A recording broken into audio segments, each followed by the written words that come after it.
Hello guys, welcome to the channel Programming with Casey. So today is yet another exciting video for you guys. So we are going to learn something new. So as we had created the arrays in this our last few examples in our last few videos, what we had learned is what are the different methods or different ways to print the arrays, and we had also tackled through the 1D array, 2D array, or you can say the multi-dimensional array, right? So in this video, basically what we are going to learn is something about like various type of loops. If I talk about the for loop, then how can you print using basic for loop, using basic like enhanced for loop, and for each loop, right? So we are going to create a list. So let's get started first. So now over here I am creating a class for you guys. So let's create the class over here, demo. Let's say I'm creating the class name over here, demo, for each. Let's say for each. Okay, so yes, this is just the class name, and we are also going to provide the pvsm, public static void main. Okay, so first of all, let us write what all things we are going to cover in this video. So first of all, we are going to create a list. Okay, so this is the first step. What next? And then after that, basic for loop.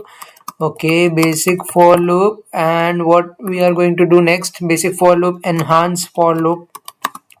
Okay, enhance for loop. And then next I'm going to also show you like for each loop how we are going to use that. So for each loop, and what next is using this for each loop, we have two methods again. One you can print with the lambda expression, and one is the basic way. So let's write for each loop with lambda expression. Okay, so yes, this is the topic which we are going to cover in this video. So first of all, let's create a list over here. So I'm creating the list of type string. Sorry, let's say I'm creating the list of type integer. So okay, so we are taking the integer over here. I am taking some values, so I'm writing the values over here. Okay, so the yes, so yeah, one another thing is you can add the values. Like after creating the list, what you can do is you can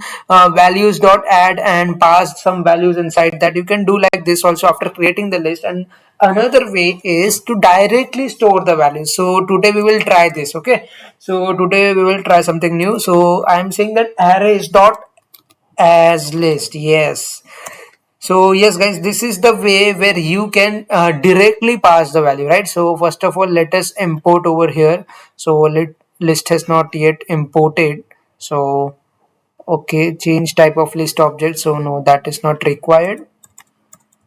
Okay, so what I am passing directly the value, let's say 1 2 3 4. Okay, it's fine, it's fine. Okay, so yeah, import the list from util, done, and values. Now you know that this list of type integer, so the list name is values, which is containing some values inside that. So 1 2 3 and 4 are the values.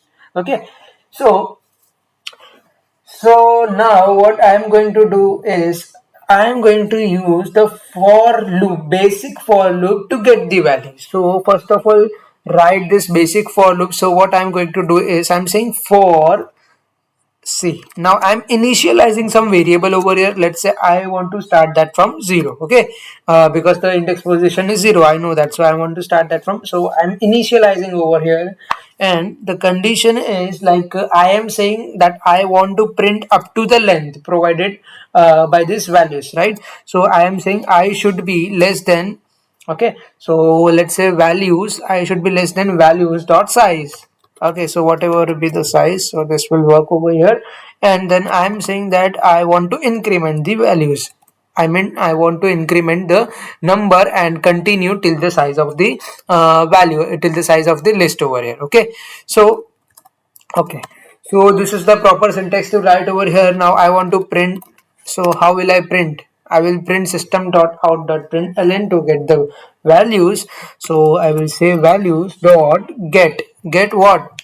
values dot get what? I want index, right? So I will say the get I, whatever with the value present with respect to that index, I want that. So values dot get I. So this is the method. So let's try what, how will it work, right?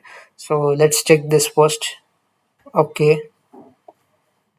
And yeah, it is taking away. Yeah, I got the value 1, 2, 3, 4. So this is working perfectly fine. So we had created the list also. We had done by using basic for loop also. So what next we can do is by using enhance for loop. Okay. So this is also, so this is the same, like I can write in this way. I can create the for loop over here, and I can simply initialize one variable which I need to store the values of the list, right? So I can write like this, and I can simply say sys out, right? So this is the value, and this is the very I can say very simple method, boilerplate code. You can like remove that stuff also, and this is the very simple method, right?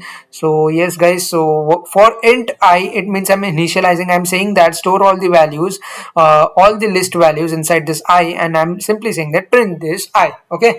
So let's check whether it will work or not. Okay.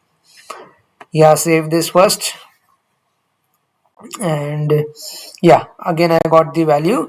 So next what we are going to use again, so first of all I should not write like this, so I will remove this, and I am simply commenting this multi-line comment. Okay, so control shift slash. Okay, so now next is our for each, right?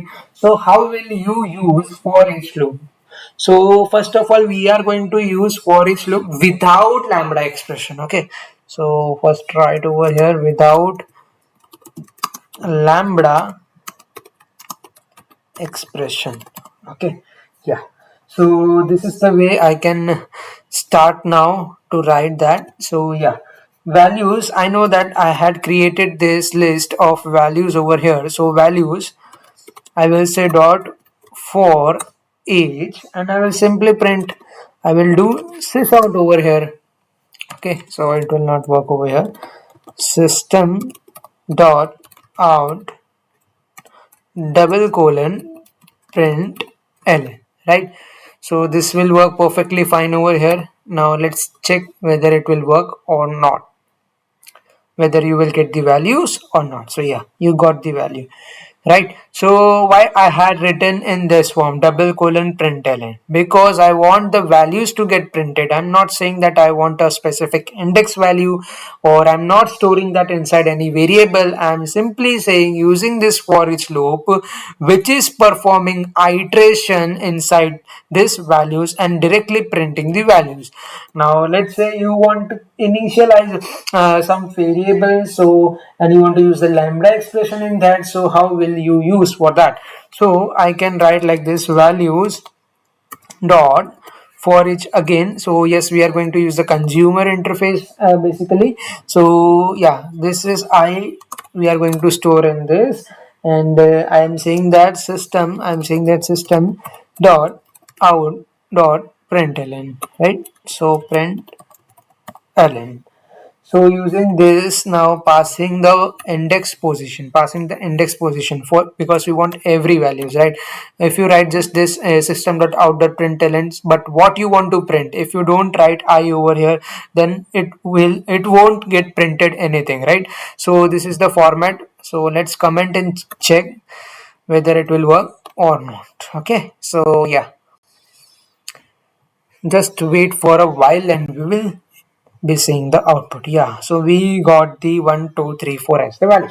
So now what we learned in this video is we created the list, and but not the list, we had directly passed the values inside the list rather than creating the list and adding the values inside the list. So using the arrays.as lists, and next we tried the 2 3 like different basic for loop, enhanced for loop, for each loop without lambda expression and with lambda expression. So we learned something new over here, how you can take the list, directly do the list for each. So I had created the name of the list with values. So this is the name of the list, right? Values is the name of the list. So list dot for each system dot double colon println, it will automatically print the present values inside the list. If you don't want to use this double colon, then what can you use? You can simply use the lambda expression, in which you are storing the values inside the inside the I, and you are saying that print the value of the I. So guys, I hope that this was the important and very useful video for you guys. If you think that this video was useful and something new for you, then you can simply hit the like button. And if you want to get updates like this, if you want to learn more on the programming, you can simply subscribe our channel to get the more learning related and more on the programming languages. So guys, we'll see you in the next video. So till that time, take care. Thank you and bye bye.